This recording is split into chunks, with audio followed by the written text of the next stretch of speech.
So let's say Aunt Jane and Uncle John passed away and they left me a $50,000 inheritance that I had to spend on home theater entertainment. What would I buy and how would I change? What would I change? How would I put that money into my home theater space?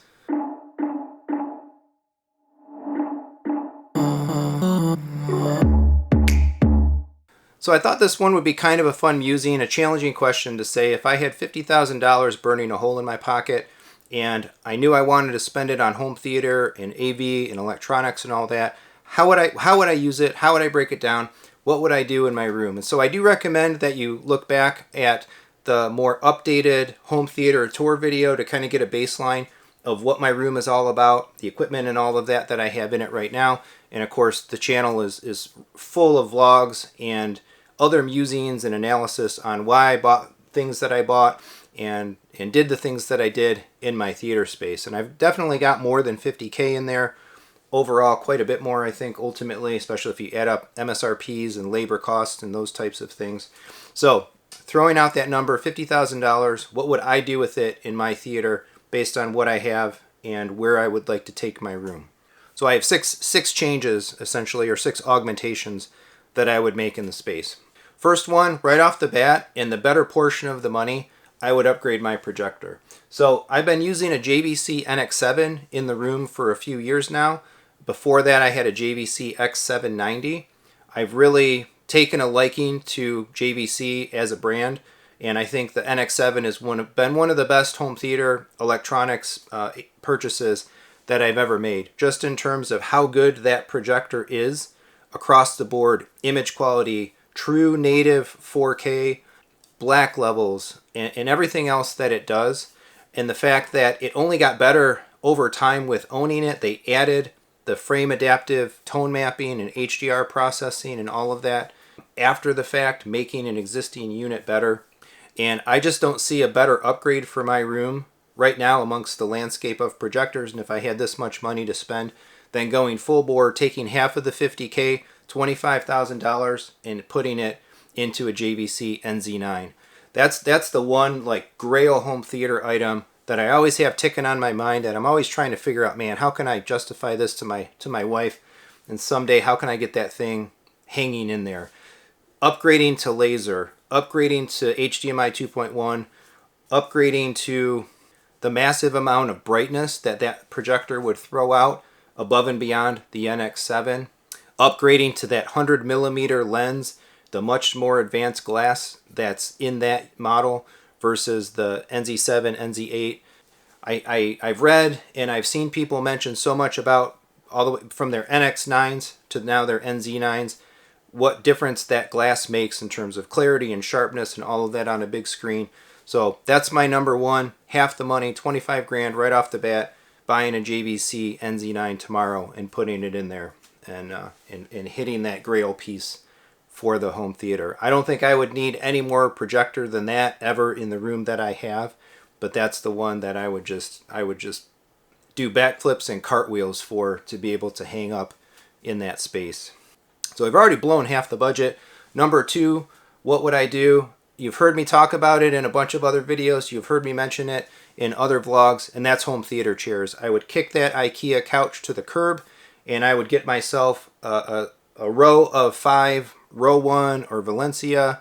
There's a couple other options and stuff that I've looked at and considered, but I'm figuring about 10 grand. It would take about 10 grand to get a nice high-end model, fully featured row of 5 chairs in that space. Get that couch out of there, sit in a nice supportive recliner, enough room for the whole family to sit. We've got 4 of us, 5 chairs would give us even more than one, and then load them up with some of the accessories and all of that. I think that would really make the room. It would finalize turning it into a theater space. It's the capstone. It's the capstone element of the room that I really need in there and I want to do. So 10 grand, throwing out the couch, putting in the chairs, and now I've spent 35,000 of this imaginary 50K. So third one, and it's actually starting to get a lot harder right now because I've done a lot recently in the room.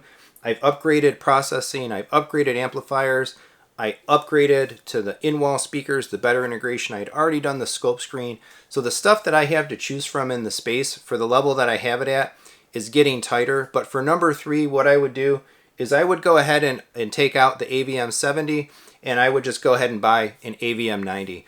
I've read enough on AVS and the owner's threads in other places like just what a pinnacle unit the AVM 90 is. And there might be some people out there, we got all this money, why don't you buy a Trinoff? I don't dislike Trinoff, but for me, this much money, I think back to number one, I get far more impact for my space out of the projector, putting all that money in the projector versus the audio. And I think I could get everything I need at that next level, at pinnacle endgame level and whatnot for my theater out of an AVM 90.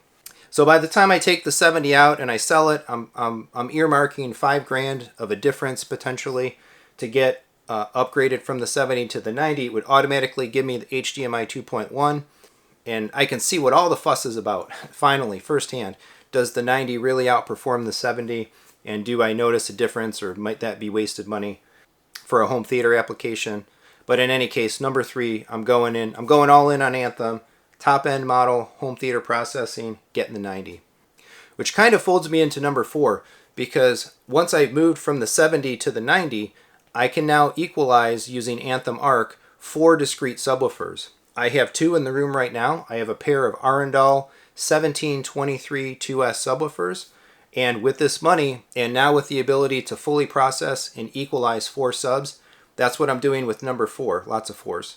I would stick with it. I think 2 more Arundel 1723 2S models, except this time, whereas I have the current 2 spread out towards the corners of the room on the front wall, these next 2 would be going in the back, near field, right up nice and tight-ish behind the row of new theater chairs would be those 2 subwoofers spread out probably around the 1/3, 2/3 points of the room, and really get that tactile transducer-ish bass effect. I really like the performance, the features, the capabilities, all of that of these Arundel subs. The build quality is right up there. I know that I don't need devastators. I don't need massive, massive, massive overpowering subwoofers in my room because the room can't just take it. But I think putting a couple more subs behind the couch and getting that, or behind the seating, and getting that near field effect would really be fun, and probably add another new dimension, an additional bass dimension to feeling the bass and experiencing it without having to overpower the entirety of the room and the walls and cascading bass power out by trying the near field thing. I see a lot of people talk about near field subwoofers almost across the board. It seems to me that people really seem to like them when they do them, and I think that's the right answer, and I'm taking advantage here with 3 and 4 of integrating AVM 90, 4 subs in the room. Great brand, great model. So that's another $5,000 spent. So that's $45,000 of the $50,000 spent, and with 4 out of the 6 things, I basically earmarked already the bulk of the money. So another $5,000 to go. What could I do with that? What would be interesting to try out? What would be interesting to experiment with in my space that I haven't tried before, or haven't really put more money into before?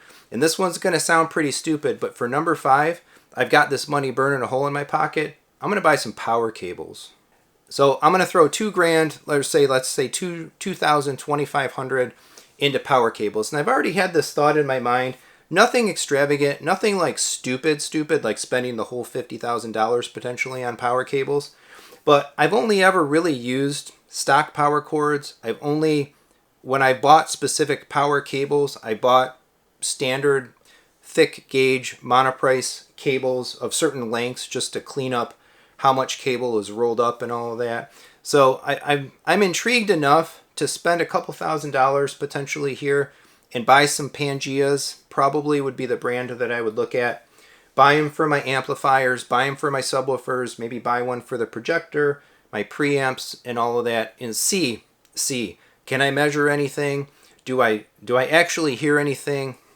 See anything? Maybe, probably not. I don't know. But I would be really curious to try it out and kind of change devices over. Throw a couple $1,000 at it, a few $100 a power cord. I only need a handful of them. And this is something that I might do anyway, which is experiment with a Pangea power cord or 2, maybe for the Anthem, maybe M70, maybe for my Parasound amp. I only need really short lengths and just see for myself. I've read I've been in this hobby a long time. I've seen a lot of people talk about cables and power cables, and there's a lot of magic dust and false beliefs potentially out there about certain things. But anyway, if I had the money, number 5, I'm buying some power cords and answer for myself once and for all whether that was really worth it or I just blew a couple grand out of the 50. But in that case, I'm well past any of the significant upgrades that I would want to make to the space, so no harm, no foul. I'm going to give it a shot. And then the last one, number 6, I think would be a finishing touch for my theater that I've had in mind for a while, and that's an original Star Wars movie poster. Probably an Empire Strikes Back, the one that has like Han and Leia kind of like kissing and the Tauntaun and Vader's mask. That one, out of all the Star Wars posters, that one I think is the one that I really like the most, and that's a very expensive poster if you buy an original, if you buy an original movie one sheet.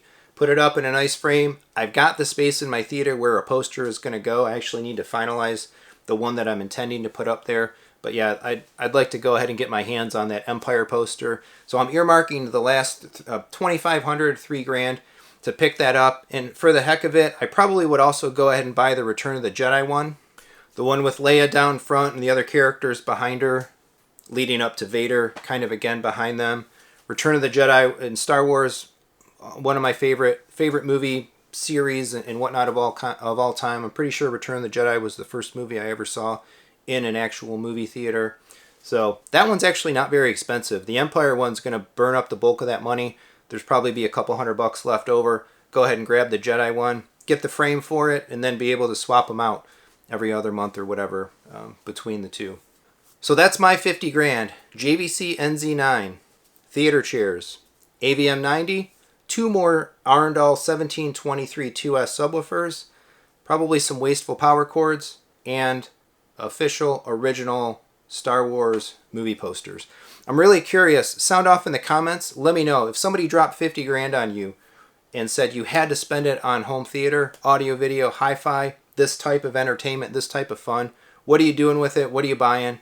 Give me the list, break it down, and let me know for myself, is there something else in my space that I'm overlooking that I really should be prioritizing ahead of the stuff that I mentioned? Because in reality too, the 50 grand that I would like to fantasize about just dumping into the space in one shot probably is a similar road of upgrades that I will end up taking in time eventually. I probably already spent enough money on the space for Home Theater 2.0 this year, but the stuff I outlined is the stuff that I would really want to do in time or in sequence or over time anyway as it is. So thanks so much for watching. Please sound off in the comments, like and subscribe, hit the bell for notifications, all the YouTube stuff. I really appreciate it. And come on back for more home theater discussion.